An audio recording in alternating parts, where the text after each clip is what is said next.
Hello viewers, Siragadikka ஆசை today episode. இந்த இடத்துல முத்து மீனா வந்து 2 பேரும் ரொமான்ஸ் பண்ணிட்டு இருப்பாங்க. விஜய் அதை வீட்டில் பார்த்துட்டு ஷாக் ஆகுறாங்க. உடனே வந்து டேடி என்னடா கூத்தடிச்சிட்டு இருக்கா அப்படின்வாங்க. மீனாவுடைய முகத்தை மறைச்சிப்பாங்க. சே, எவ்வளோ ஒருத்தியை கூட்டிகிட்டு வந்து இந்த அளவுக்கு கூத்தடிச்சிட்டு இருக்கான்றாங்க. மீனாவுக்கு துரோகம் பண்ணுறியா? டே, உனக்கு கொஞ்சம் கூட மனசாட்சின்றது இல்லையா? மீனா உனக்கு எந்த அளவுக்கு உண்மையாக இருந்திருக்கா. ஆனால் நீ என்னடனா அவனுக்கு உண்மையாக இருக்காது, இப்படி ஒரு கேவலமான வேலை பண்ணுற, இப்படி எல்லாம் பண்ண உனக்கு எப்படா மனசு வந்ததுன்ட்டு விஜயா வந்து முத்துவை பிடிச்சி பயங்கரமா திட்டிக்கிட்டு இருக்காங்க.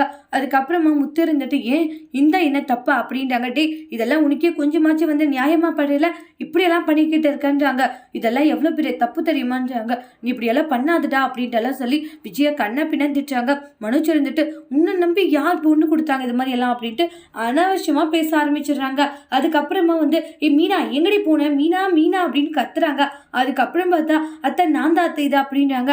இங்கே அவன் நின்றுட்டு இருக்க, என்ன நடந்துட்டு இருக்கீங்க அப்படின்றாங்க. ஒரு ஆட் ஷூட்டு, அதுக்காக நாங்கள் ப்ரிப்பேர் பண்ணிட்டு இருக்கோம் அப்படின்வாங்க. அதுக்கப்புறம் அத்தை நீங்கள் எனக்காக இப்படி பேசினது என் மனசுக்கு அந்த அளவுக்கு சந்தோஷமா இருந்துச்சு அத்தை. ஏன்னா நீங்கள் முதல் முறையா எனக்காக இந்த அளவுக்கு ஆதரவாகவும் சப்போர்ட்டாகவும் பேசுறீங்க அப்படின்ட்டு ரொம்ப ஹாப்பியாகிறாங்க. இங்க பார், அப்படியெல்லாம் ஒன்றும் இல்லை, எவ்வளோ கூட்டிட்டு வந்து கூத்தடிச்சிட்டு இருக்கானே அதுதான் நான் கேட்டேன், மற்றபடி வேற எதுவும் இல்லை அப்படின்றாங்க. நீங்கள் என்னதான் அப்படி சொன்னாலுமே வந்து என் மேலே இந்த அளவுக்கு பாசமும் அக்கறையும் வச்சிருக்கீங்க, அது எனக்கு ரொம்பவே சந்தோஷம் தான் அத்தன்ட்டு மீனா ரொம்பவே ஹாப்பியாகிறாங்க. அதுக்கப்புறம் விஜய் அங்கேருந்து போயிடுவாங்க. பார்த்தல மீனா எந்த அளவுக்கு பாசம் வச்சிருக்காங்க அம்மாட்டு. ஆமாங்க, எங்க நீங்கள் ஒரு துரோகம் பண்ணிடுறீங்க எனக்குன்னு சொல்லிட்டு அவங்க எந்த அளவுக்கு பேசுகிறாங்க, அதெல்லாம் வந்து எனக்கு ரொம்ப சந்தோஷமா இருக்கு மீனா. அம்மாக்கு பாசம் தான், வேற உனக்கு கட்டின பொண்டாட்டிக்கு துரோகம் பண்ணிட்டு எந்த அளவுக்கு வந்து பேசினாங்க பார்த்தியா, இதெல்லாம் யாரால பண்ண முடியும் சொல்லிட்டு அந்த அளவுக்கு சந்தோஷப்படுறாங்க. மீனா நீங்கள் ரொம்ப சூப்பராகவே நடிச்சிங்க, கண்டிப்பாக வந்து இது சக்ஸஸ் ஆகும், இந்த வீடியோவை நான் அனுப்பிடுறேன்றாங்க. சரி ஓகே அப்படின்றாங்க. அதுக்கப்புறமா மீனா வந்து அவங்களுடைய அத்தை பேசின விஷயத்த நினைச்சு ரொம்பவே சந்தோஷத்துல இருக்காங்க.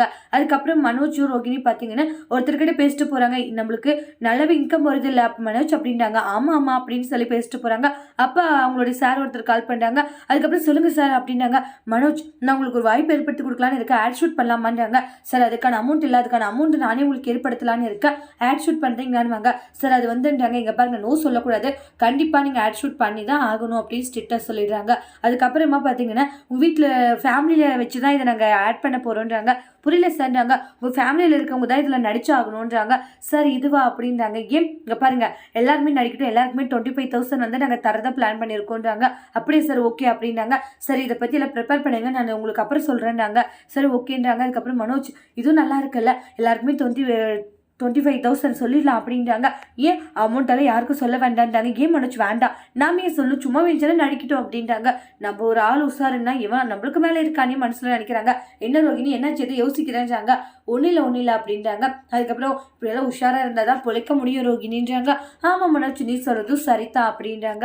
அதுக்கப்புறமா பார்த்தீங்கன்னா இந்த இடத்துல ரோகிணி சிட்டியை பார்க்க போகிறாங்க. அங்கே போய் சிட்டிக்கிட்ட பேசிட்டு இருப்பாங்க. பணம் கொடுத்துட்றாங்க. கரெக்டாக இருக்கே, பணம் கரெக்டாக கொடுத்துட்டீங்கன்றாங்க. அதுக்கப்புறம் எல்லாம் எண்டிட்டு இருந்தாங்க. ஸ்வீட்டுன்றாங்க. ஸ்வீட் எதுக்குன்றாங்க.